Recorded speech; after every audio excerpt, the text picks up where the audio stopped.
کوئی جا نہیں سکتا، ہر کسی کے ظرف میں علی آ نہیں سکتا، ہر کسی کے ظرف میں علی آ نہیں سکتا۔ جس علی کو جانتا ہو خدا اور رسول، جس علی کو جانتا ہو خدا اور رسول، مقصر کی سمجھ میں علی آ نہیں سکتا۔ اور جناب کے سامنے قبلہ علامہ سید جاوید حیدر آبادی صاحب۔ اللہم صلی اللہ محمد۔ نعرہ تکبیر، نعرہ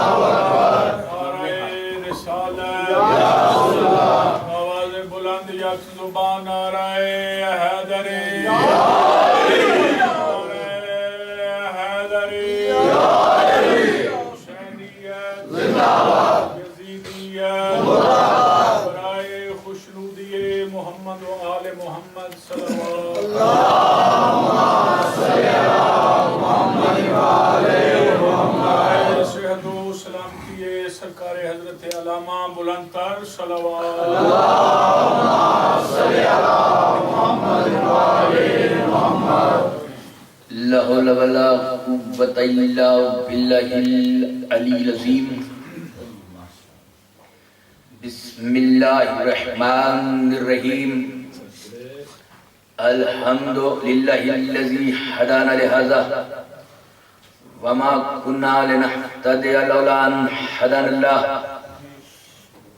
لقد جاءت رسل ربنا بالحق، الصلاة والسلام والتحية والإكرام على سيد أسلم ما في الوجود، سر الله في كل موجود، نقطة دائرة الوجود، صاحب لواء الحمد والمقام المحمود، الخاتم لما سبق والفاتح لمن خلق، المعلن الحق بالحق، أبي القاسم محمد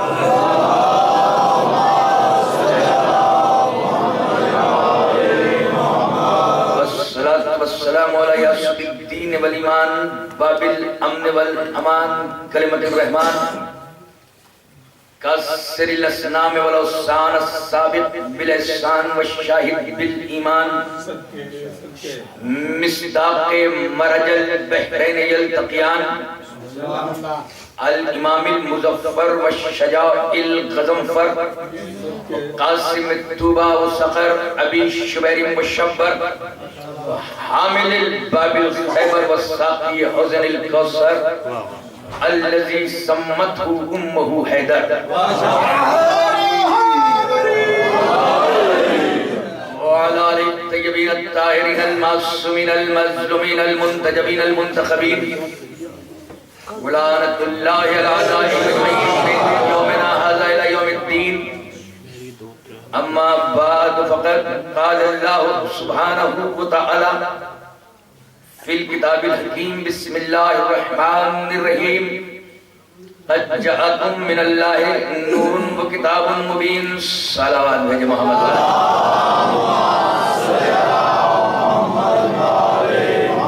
عظمت محمد و آل محمد پر بلند ترین صلوات۔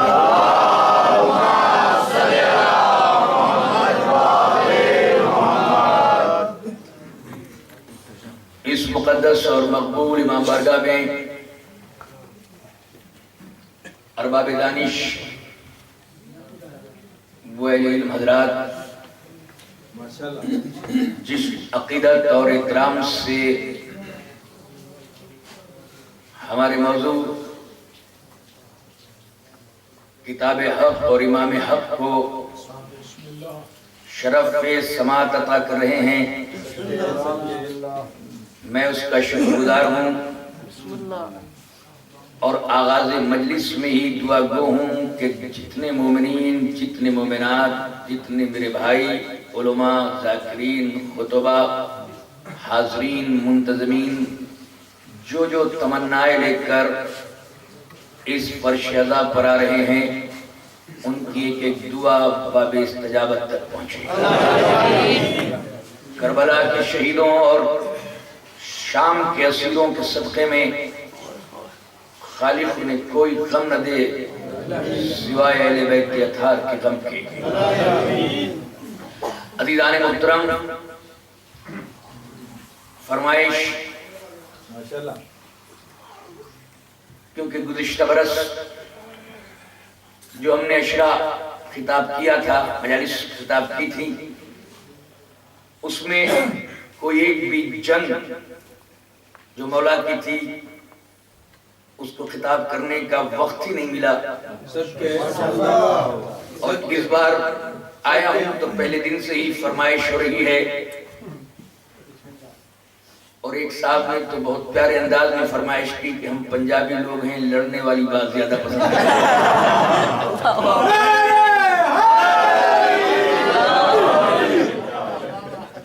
اب ظاہر ہے کہ جہاں کے اخبار کا نام بھی جنگ ہو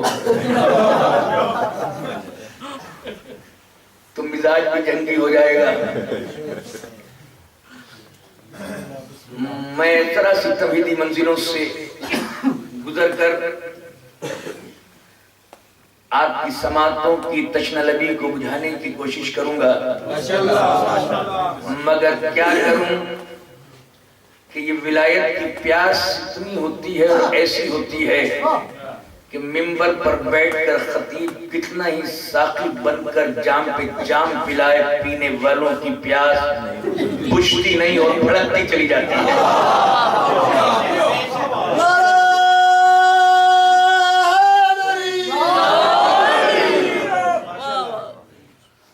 تو عزیزان محترم، میں نے یوں بھی اپنے موضوع کو کتاب حق اور قرآن حق کا نام، کتاب حق اور امام حق کا نام اس لیے دیا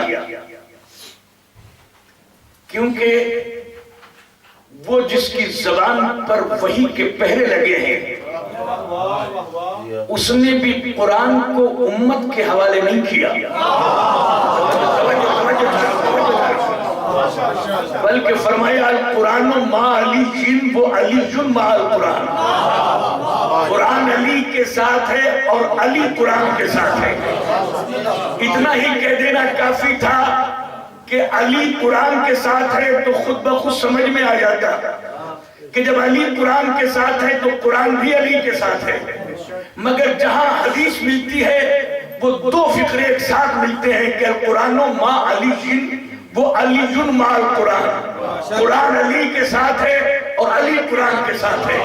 آپ جتنی دور مجھ سے ہیں میں آپ سے دور ہوں، انڈرسٹوڈ تھی بات، خود بخود سمجھ میں آ جاتی کہ جب قرآن علی کے ساتھ ہے تو علی بھی قرآن کے ساتھ ہے۔ مگر کیا حکمت نبوت تھی کہ فاران کی چوٹی کے مبلغ نے ایک مرتبہ نہیں بلکہ 2 بار کہا کہ قرآن علی کے ساتھ ہے اور علی قرآن کے ساتھ ہے، اس لیے کہ قرآن کو سمجھنا بھی مشکل ہے اور علی کو سمجھنا بھی ناممکن ہے، مگر اگر قرآن سمجھ میں نہ آئے تو علی سے پوچھو اور علی سمجھ میں نہ آئے تو قرآن سے پوچھو۔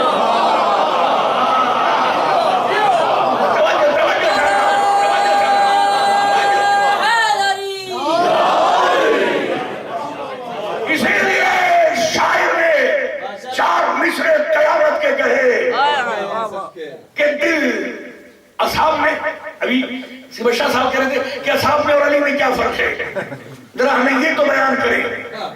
تو یہ کتنی آسان بات ہے کہ جب قرآن صحابی کے سامنے ہوتا ہے تو یہ قرآن ہے، یہ قاری ہے، مگر جب قرآن علی کے سامنے ہوتا ہے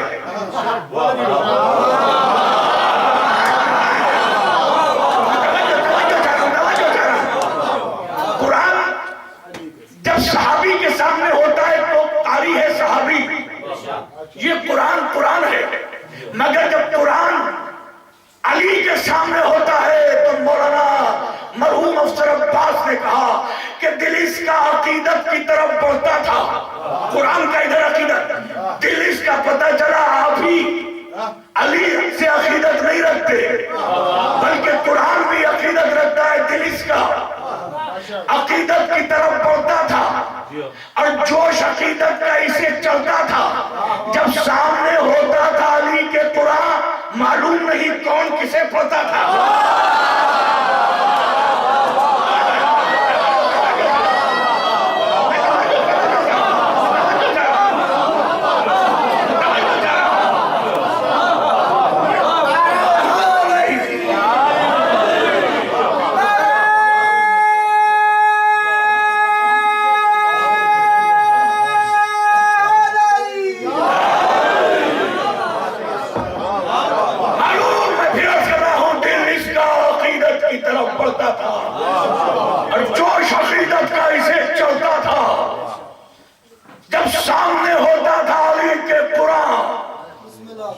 معلوم نہیں کون کسے پڑھتا تھا،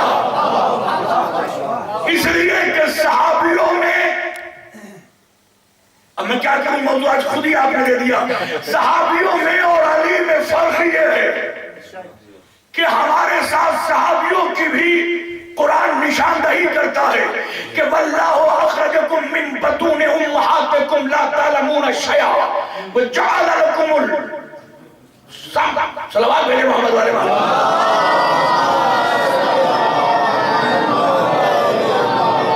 جعل لکم السماء والابصار والافئدۃ لعلکم تشکرون واللہ اخرجکم من بطون امہاتکم. اللہ وہ ہے جس نے تمہیں تمہاری ماؤں کے شکم سے ظاہر کیا. وجعل لکم السماء والابصار والافئدۃ، اور تمہیں سننے کی طاقت عطا کی، دیکھنے کی قوت عطا کی، والافئدۃ دھڑکتا ہوا دل عطا کیا. تم نے نہ سننے کی طاقت مانگی، نہ دیکھنے کی قوت مانگی، نہ دھک کرتا ہوا دل طلب کیا، بلکہ بغیر مانگے اللہ نے عطا کیا، اور پھر بغیر مانگے عطا کیا. دھڑکتا ہوا دل کیوں عطا کیا؟ کیوں؟ کیا چاہتا ہے؟ لعلکم تشکرون. اگر جائز والدین کی اولاد ہو تو اللہ کا شکریہ ادا کرتے رہے.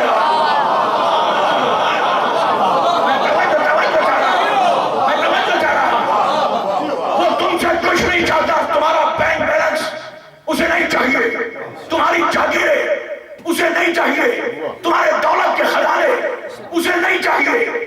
وہ صرف یہ چاہتا ہے کہ تم اس کا شکریہ ادا کرو. تمہارا کام شکریہ ادا کرنا ہے اور اس کا کام نعمت عطا کرنا ہے. تم جتنا اس کا شکریہ ادا کرو گے وہ نعمتوں میں اضافہ کرے گا. اس کا وعدہ ہے کہ تم شکریہ ادا کرو وہ نعمتوں میں اضافہ کرے گا.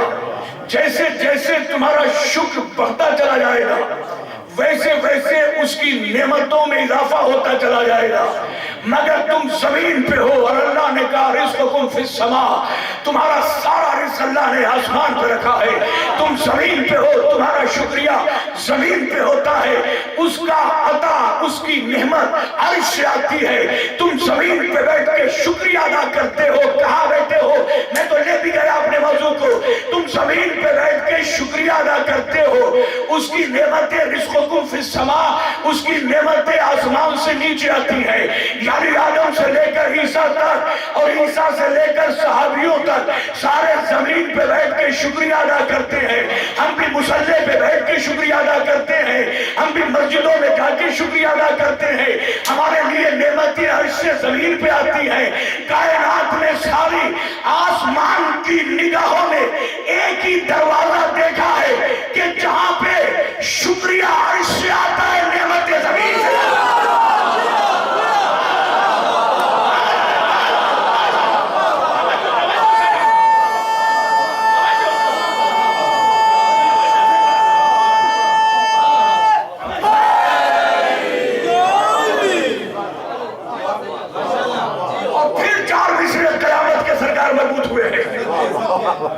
اور کیا چار مصرے ہیں.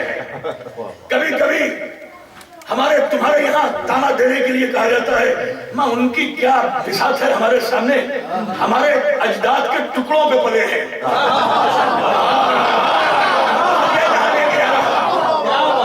اجداد کے ٹکڑوں پہ پلے ہیں. صحابیوں نے تو نبی سے جا کے بار بار